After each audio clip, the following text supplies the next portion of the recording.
Урматтуу достор, сиздер менен Агроматика Кыргызстан. Биз азыр Чүй области Московский районундагы Төлөк айылында турабыз.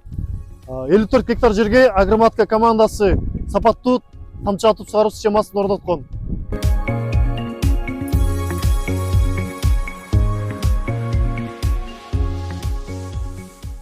Тамчылатып сугаруу негизинде сууну үнөмдөөгө болот, түшүмдүктү 2 эсе жакшы алууга болот, жана ошондой эле азыкты өсүмдүктүн түбүнө жеткизүүгө болот. Ал эми суу болсо, талаадан 1500 метрдей алыстыкта ушундай болгон каналдан барат.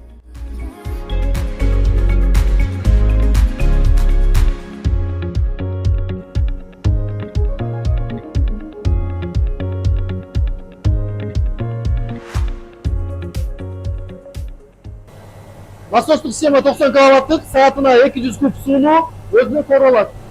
Ал эми фильтр станция болсо 2 бөлүктөн турат. Биринчи бөлүктөн тазаланып өткөн суу экинчи бөлүктөгү дискадан тазаланып өтөт. Ал эми бул жактан тазаланган суу 160 турбан менен общий станцияга өтөт. Ал эми фильтр кирдегенде өзүн-өзү жууп тазалап турат. Азыктар үчүн атайын өзүнчө орнотулган бак жана бул өзүнүн фильтрный дискасы менен сугарчу ленталар эң мыкты сапаттуу сериялар менен жасалган.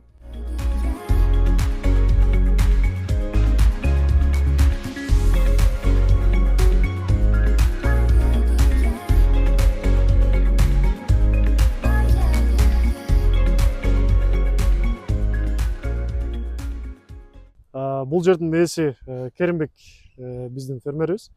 Капельный сууну кое бергенден кийин жүгөрүлөрдүн абалы кандай азыркы учурда? Так, эми өзү негизи в целом айтып кеткенде, жалпысынан айтып кеткенде, капельный орошениянын көп эмеси бар экен, пайдасы бар экен. Биринчиден бул суу үнөмдөөсү. Экинчиден ар бир даңга суунун жеткиликтүүлүгү.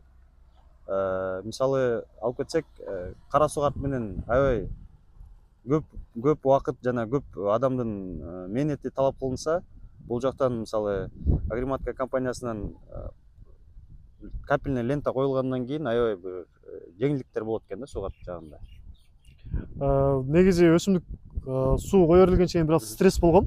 Азыркы учурда бир аз микроэлементтер жетишсиздиги бар. Ооба. Бирок сууну кое бергенден кийин азыркы учурда жакшы жагына чыгып сапаты жакшы. Жакшы жагына чыгып келе жатат. Ооба, жакшы жакка чыгып келе жатат. Себеп дегенде биринчи ошол бул проект өзү негизи биздин башыбызда да биринчи болуп аткандыктан азыр үйрөнүү жолунда.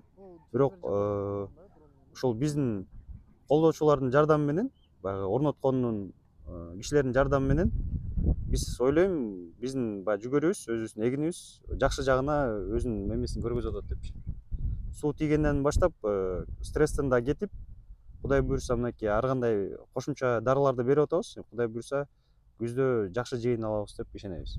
Ар кандай аракеттер кылынды. Кудайым буйруса жаман деп айта албайбыз. Себеп дегенде мынакей өзүңөр көрүп аткандай жүгөрүбүз бир определенный бир жакшы жаатына чыгып калды. Кудайым буйруса күздө жакшы жыйынтык чыгат деп ишенебиз.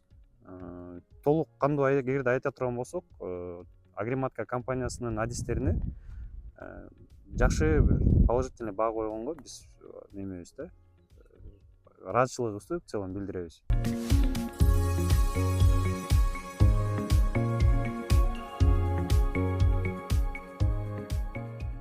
Агроматика Кыргызстан компаниясы тамчылатып сугаруу системасын тез, сапаттуу жана ыңгайлуу баада орнотот. Сорунуздар болсо көрсөтүлгөн номерлерге кайрылыңыздар.